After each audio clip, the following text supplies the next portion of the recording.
Good does not become better by being exaggerated, but worse, and a small evil becomes a big one through being disregarded and repressed. The shadow is very much a part of human nature, and it is only at night that no shadows exist. According to Jung, all kindness has a degree of darkness, and in all cruelty a hidden helpfulness. Sometimes we have to be cruel to be kind. Good and evil does not follow a linear pattern of continuous growth. Rather, they switch into their opposite. The switching of opposites from one pole to the opposing one through the over-exaggeration of one pole is what Jung termed enantiodromia. The grand plan on which the unconscious life of the psyche is constructed is so inaccessible to our understanding that we can never know what evil may not be necessary in order to produce good, and what good may very possibly lead to evil. When we try too hard to be good, it comes from a place of self-aggrandizement and need satisfaction, which goes against the very idea of integrity and honesty, and so a virtue becomes a vice. Nowadays there is a tendency to believe that being compassionate, polite, and kind to people is always good for them, and it can look this way superficially especially. But what looks like the spreading of kindness and compassion can also do harm to others and even evil. Jung comments on the paternal qualities frequently creating pathology on children. The fathers who criticize every sign of emotional independence in their children, who fondle their daughters with ill-concealed eroticism and tyrannize over their feelings, who keep their sons on a leash or force them into profession and finally into a suitable marriage. The mothers who even in the cradle excite their children with unhealthy tenderness, who later make them into slavish puppets and then at last ruin their love life out of jealousy. The coddling of others involves a veil of quasi-kindness and compassion which makes others infantile and unable to properly love themselves. It keeps them under one's control and unable to function independently.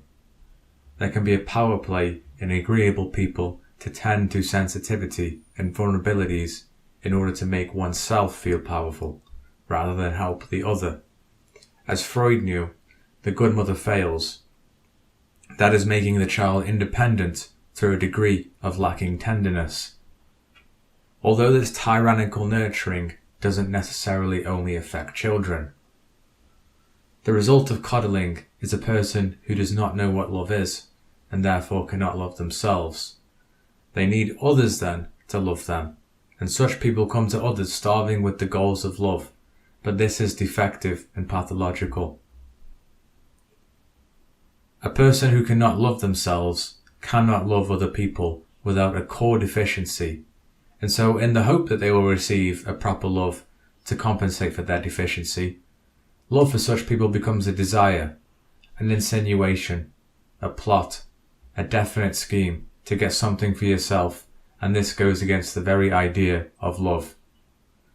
The love of a person who does not love themselves is defective. It is a I give only that you will give me. Real love is doing things for another without any selfish desires or needs attached to them, simply wanting the best for the other person and making them whole, as opposed to doing it to feel good about yourself or to keep them around you, dependent and controllable. If you are going to love at all, it should be free, not what is merely to fulfill something, your desires or needs. This does not merely extend to love, but nowadays in social justice movements there is a massive pseudo-virtuousness around being compassionate and charitable to people who are less fortunate. There is a wonderful idea in it, to be compassionate to the oppressed and lowly, for you cut a wonderful figure when you put a tramp at your table and feed him. You make a wonderful figure of yourself and think, aren't I so grand, such a dirty chap, and I fed him at my table. The devil, of course, is not lazy in that respect, and he whispers in your ear, what a wonderful heart you have, like gold, you know, and you pat yourself on the back for having done it. Even more so, those around you tell you, "Aren't you a marvelous and virtuous person?" But it so often boils down again to being about your own desires and needs being satisfied, that you do such things to feel good about yourself, but that is selfishness. There can be no doubt that in the democracies too, the distance between man and man is much greater than is conducive to public welfare, or beneficial to our psychic needs. True, all sorts of attempts are being made to level out glaring social contrasts by appealing to people's idealism, enthusiasm, and ethical conscience. But, characteristically, one forgets to apply the necessary self-criticism to answer the question, who is making the idealistic demand? Is it, perchance, someone who jumps over his own shadow in order to hurl himself avidly on an idealistic program that promises him a welcome alibi? How much respectability and apparent morality is there, cloaking with deceptive colours, are very different in a world of darkness. Many things are ideas pouted as good, such as constant virtue flaunting, pandering, and charity towards the low serves a purpose, and not a morally good purpose. The immoral purpose is to escape one's own shadow, or self-aggrandizement. The idealism and virtue signalling of people of lower status can allow people to avoid their own inferiority, especially rich and famous people or companies, or even in general, given the rampant narcissistic blindness to people's own vulnerability and inferiority nowadays. So, in other words, the inferiority and resentment is lived in other people through these social justice movements, rather than accepting the inferiority in themselves. It is a wonderful chance when the inferior and lowly person is outside ourselves, and we can feed him. But what happens when the least and most oppressed of all people on the road of life is yourself? What then? Then people usually despise themselves on the account of their own inferiority. The ordinary practice is that they revile themselves, so that again everybody will say, "What a grand fellow, what self-criticism. He sees his mistakes, his vices, and he rebukes himself." And then the whole of society will agree. So, in addition, much of this compassion and kindness, or so-called love, is so often not out of one's own heart, but rather a desire or need to live it out in other people. But that is a moral dilemma and even damnable.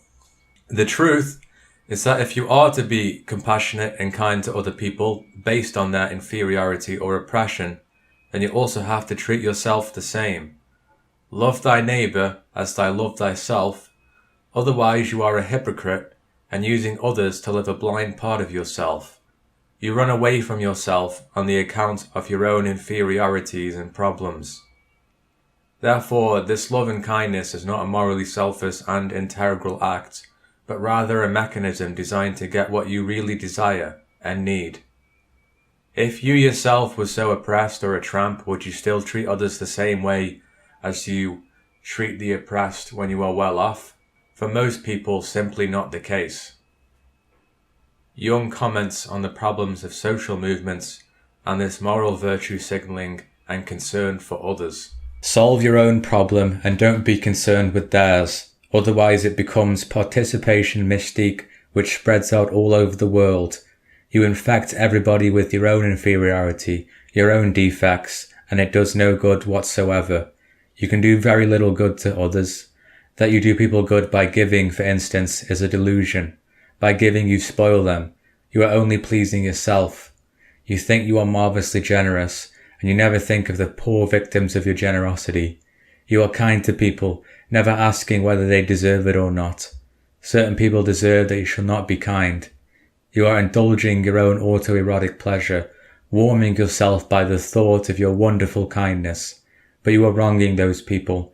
You are leading them more into error. So you need a certain amount of cruelty. And so it is with all the virtues you waste on other people. It is only to please yourself.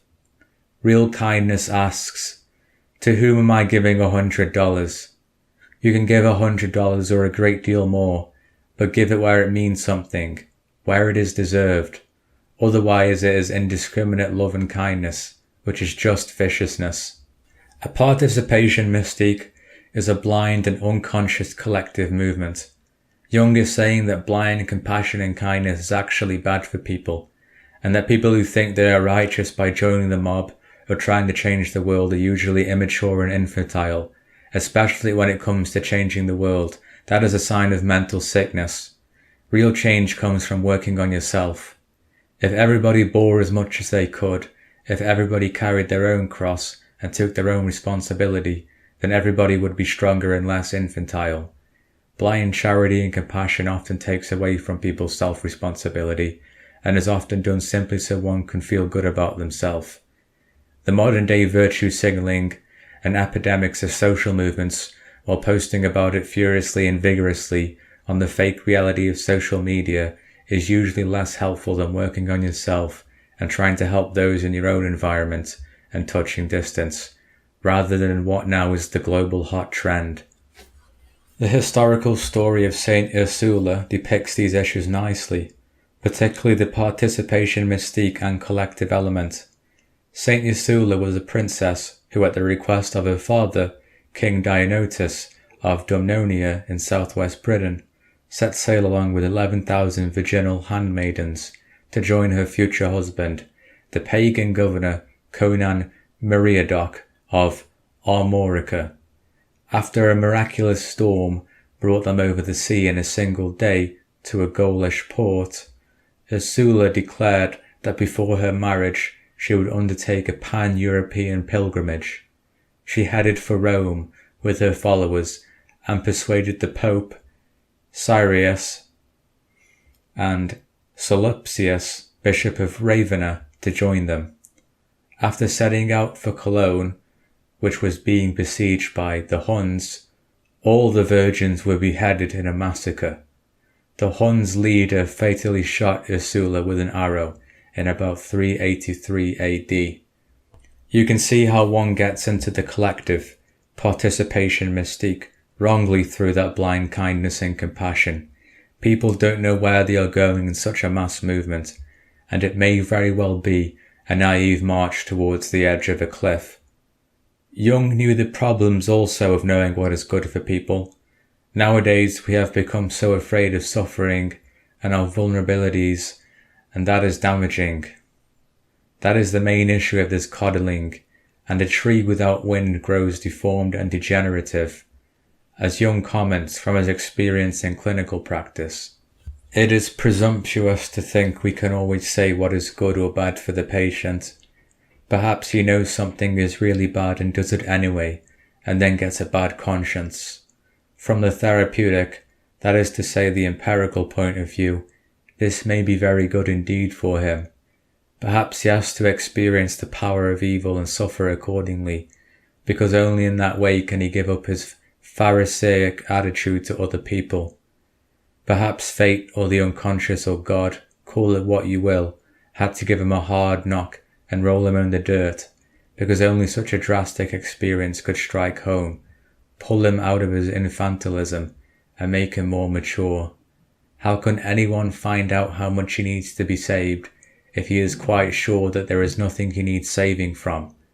He sees his own shadow, his crookedness, but he turns his eyes away, does not confront himself, does not come to terms with himself, risks nothing, and then boasts before God and his fellows of his spotless white garment, which in reality he owes only to his cowardice, his regression, his super-angelic perfectionism, and instead of being ashamed, he stands in the front row of the temple and thanks God he is not as other men. Trees need wind to blow against them because it causes their root systems to grow deeper, which supports the tree as it grows taller. Without the force and pressure of the wind, a tree grows weak and more easily dies. Similarly, humans without any force or pressure grow weak and are more prone to death. A person cannot grow high unless their roots grow low. A coddled and unexposed human is a human overly protected and treated blindly compassionately, and therefore is a human stunted in growth, resilience, adversity, and more prone to death. A person who is coddled then becomes a tyrant out of their weakness, sensitivity, and inferiority. This touchiness is then liable to make them into power-ridden tyrants, demanding others to conform to their weaknesses. Touchy people are proud of their sensitiveness, by which they tyrannize others. An unkind word provides tragedy for months. You cannot open your mouth because you might hurt the other person. They get into tempers over everything and sulk and are hurt in their wonderful, delicate feelings. It is just plain tyranny. The problem of touchy domination has to be treated with patience and waiting. If you try to get through and show such a touchy person that she is a tyrant, you generally just get kicked into the thorny hedge and entangle yourself, and the relationship goes to pieces. I have often failed in such cases, and the patient has walked out deeply hurt that I dared to touch that problem and misunderstood it as domination, when really it was the great delicacy of an incredibly delicate soul. The only thing to do is not to attack the problem directly, but to wait until people are so lonely in their power complex that they are at the end of their rope. It is paradoxical in some sense. A weakness can also be tyrannical. You demand other people to conform to your inferiorities, and if not, they are the evil oppressor. But to accuse other people of oppressing you is also a power play. A human being may require suffering or even oppression to grow tall, and as Marie-Louise von Franz suggests, patience, time, and suffering is a remedy. A forest cannot grow without wind, and force is often a more ennobled love than indiscriminate pity and kindness. So it is that many of the people who demand the compassion and kindness of others are tyrants themselves, and we do such people no good by coddling or pitying them. The person coddling and the person demanding of coddling are both defective. There is a need to suffer for people, otherwise they stay stagnant and believe what they are doing is right. But the universe is an animating expansion, and a person who wishes to stay stagnant and dependent is blind to their own vulnerability and death. Only suffering and overcoming can help. Jung even went as far to say that one of the foundational causes of mental illness is the unwillingness to experience legitimate suffering. In fact, it is probably the paramount cause. If we just treat people with an all-bearing and all-caring kindness, we remove people's ability to experience suffering, and we create weak people. In doing so, we destroy people and what they could be. It is a subterranean evil. People who are weak are easy to control. That is power, and where power reigns supreme there is no love, and where love is paramount, power collapses. The one is the shadow of the other. And why are you so firmly, so triumphantly convinced that only the normal and the positive, in other words, only what is conducive to welfare, is for the advantage of man? Is not reason in error as regards advantage? Does not man, perhaps, love something besides well-being? Perhaps he is just as fond of suffering. Perhaps suffering is just as great a benefit to him as well-being. Man is sometimes extraordinarily, passionately in love with suffering, and that is a fact.